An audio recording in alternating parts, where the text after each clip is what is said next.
नमस्कार साथियों, कैसे हो आप सब। आशा व उम्मीद करता हूँ कि सभी स्वस्थ हो व अपनी पढ़ाई को निरंतर जारी रख पा रहे हो।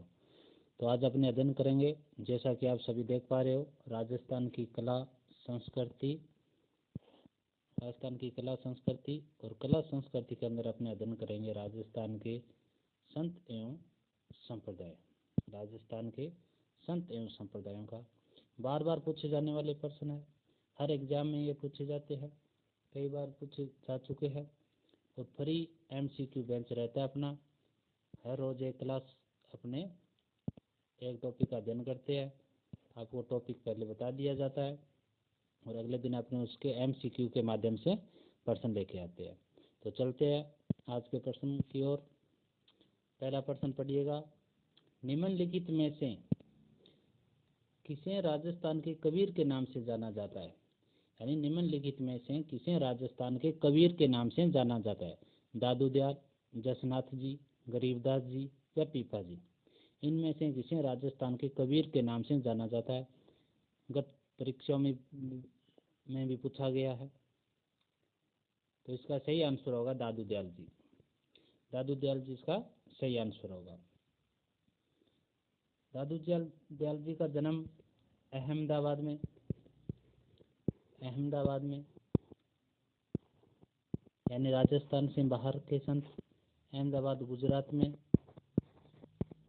कब हुआ था। इनका जन्म हुआ था 1544 को। आपको याद रखना, 1544 ईस्वी में इनका जन्म हुआ था। अहमदाबाद गुजरात में हुआ था और राजस्थान के कबीर के नाम से इनको जाना जाता है। चलते अगले प्रश्न की ओर। प्रश्न संख्या 2 पढ़िएगा, किस समाज सुधारक ने अपने शिष्यों से 29 नियमों का पालन करने हेतु जोर दिया। यानी कि समाज सुधारक ने अपने शिष्यों को 29 नियम दिए कि आप इन 29 नियमों पर चलिए। तो वो कौन से संत थे। दादू दयाल जी, जसनाथ जी, पीपा जी या जाम्बो जी। आपको सही आंसर बताना है। इसका सही आंसर होगा ऑप्शन संख्या 4, जाम्बो जी। इसका सही आंसर ऑप्शन संख्या 4, जाम्बो जी। जाम्बो जी, इनका जन्म पीपासर, नागौर जिले के पीपासर गांव में हुआ था। तो इनको आपको जन्म स्थान याद रखना है। और कब हुआ था इनका जन्म। पीपासर में इनका जन्म हुआ था। कब। 1451 ईस्वी में। 1451 ईस्वी में इनका जन्म हुआ था। चलते अगले प्रश्न की ओर। प्रश्न संख्या 3 पढ़िएगा, राजस्थान के कौन से प्रसिद्ध संत बीकानेर के कतरियासर से संबंधित है। यानी बीकानेर के कतरियासर से संबंधित है। हरिदास, जसनाथ जी, दरियाव जी या जाम्बो जी। तो बीकानेर के कतरियासर से किस संत का संबंध है। तो इनमें से सही आंसर होगा जसनाथ जी। किसका। जसनाथ जी। ऑप्शन संख्या 2। जसनाथ जी का जन्म 1482 ईस्वी में। सन भी आपको याद रखना, 1482 ईस्वी में हुआ था। कहाँ हुआ था आपको बता दिया गया, कतरियासर गांव में हुआ था। चलते अगले प्रश्न की ओर। प्रश्न संख्या 4, संत दरियाव जी राम सनई संप्रदाय के किस शाखा के प्रवर्तक है। संत दरियाव जी राम सनई शाखा के, एक मिनट दोस्तों,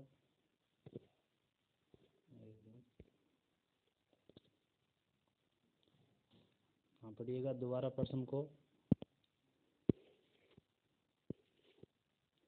संत दरियाव जी राम स्नेही शाखा किस शाखा के प्रवर्तक है, ये बताना अपने को। तो इसका सही आंसर क्या होगा। दरियाव जी का संबंध है वो रैण शाखा से है। शाहपुरा के रामचरण जी है, रामचरण जी। सियंथल के हरिराम दास जी आपको याद रखना है।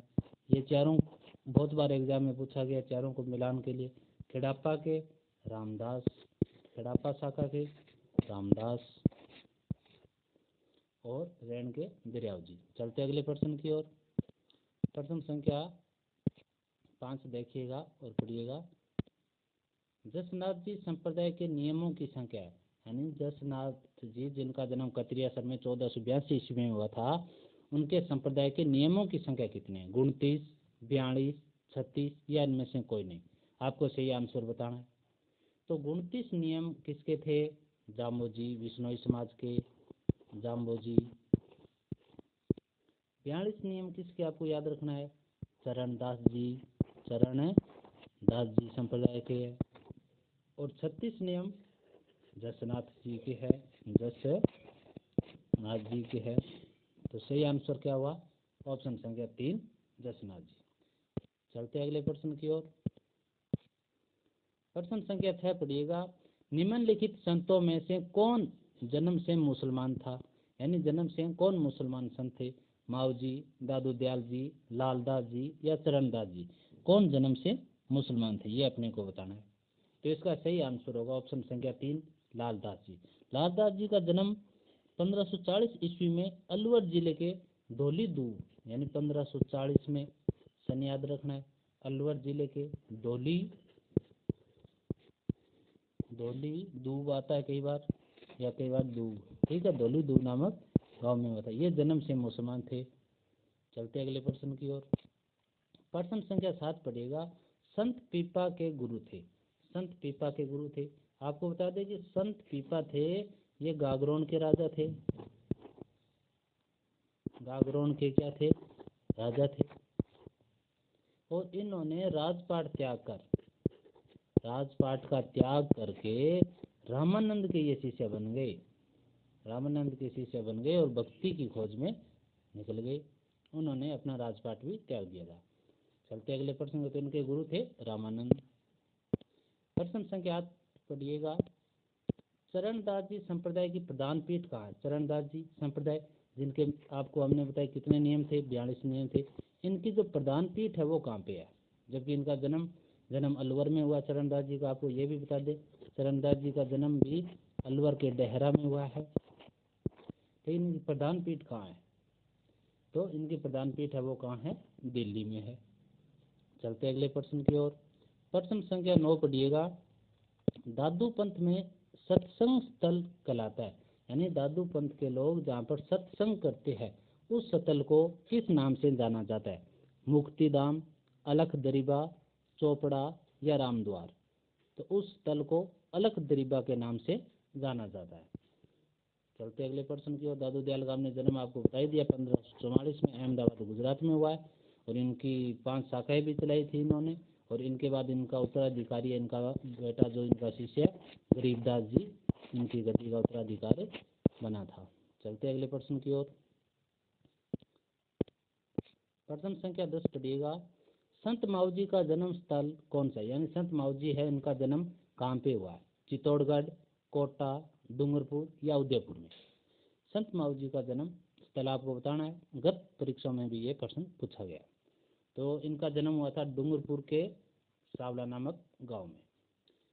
चलते हैं अगले प्रश्न की ओर। और इन्होंने जो ग्रंथ लिखे थे उनको चोपड़ा के नाम से जाने जाते हैं।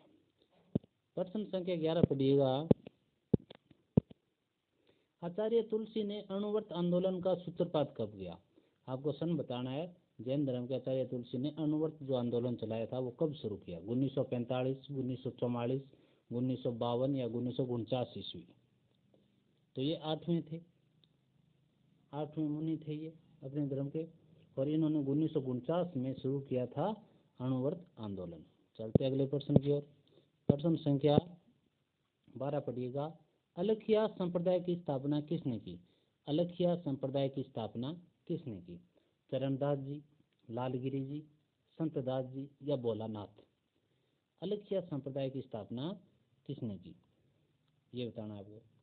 तो अलखिया संप्रदाय की स्थापना लालगिरी जी ने की थी। सही आंसर होगा ऑप्शन संख्या 2, लालगिरी जी ने की थी। चलते अगले प्रश्न की ओर। दाऊदी बोहरा समुदाय का प्रमुख उपासना स्थल है? बहुत बार ये प्रश्न पूछा भी गया है। दाऊदी बोहरा समुदाय का प्रमुख उपासना स्थल है सिमलवाड़ा, गागरोन, सागवाड़ा या गलियाकोट? तो इसका सही आंसर होगा गलियाकोट। और गलियाकोट कहाँ पर पड़ता है? डूंगरपुर में। दाऊदी बोहरा का उपासना स्थल यानी मजार पर क्या लगता है? मेला लगता है। उर्स कह दो या मेला कह दो। चलते अगले प्रश्न की ओर। प्रश्न संख्या 14 पढ़िएगा। जोधपुर में महामंदिर राजस्थान के किस संप्रदाय की प्रमुख गद्दी है? यानी जोधपुर के अंदर जो महामंदिर बनाया है वो कौन से संप्रदाय की प्रमुख गद्दी है? मानसिंह ने जिसकी स्थापना करवाई। रामानुज संप्रदाय, कबीर पंथ, दादू पंथ या नाथ पंथ? तो महामंदिर ये संबंधित है नाथ पंथ से। चलते अगले प्रश्न की ओर। ये आज का अंतिम प्रश्न रहेगा, पढ़िएगा। लिखमान देसर, पुनरासर या मालासर में किस संप्रदाय की उपपीठ है? रामानुज संप्रदाय की, जसनाथ जी संप्रदाय की, विष्णोई संप्रदाय की या गौड़ीय संप्रदाय की? तो इसका सही आंसर होगा जसनाथ जी संप्रदाय। कैसा लगा आज का सेशन बताइएगा। कैसा लगा आज का सेशन? आपके कितने प्रश्न सही हो रहे हैं इनमें से? कमेंट के माध्यम से आप बताया करें। कल अपने टॉपिक करेंगे स्थापत्य कला में सिंदूरक का टॉपिक। आप अध्ययन कीजिएगा थ्योरी का और प्रश्नों के माध्यम से हमारे साथ जुड़िएगा। और अब तक आपने चैनल को सब्सक्राइब नहीं किया तो सब्सक्राइब कीजिएगा, लाइक व कमेंट भी करिएगा। आप सभी का बहुत बहुत धन्यवाद।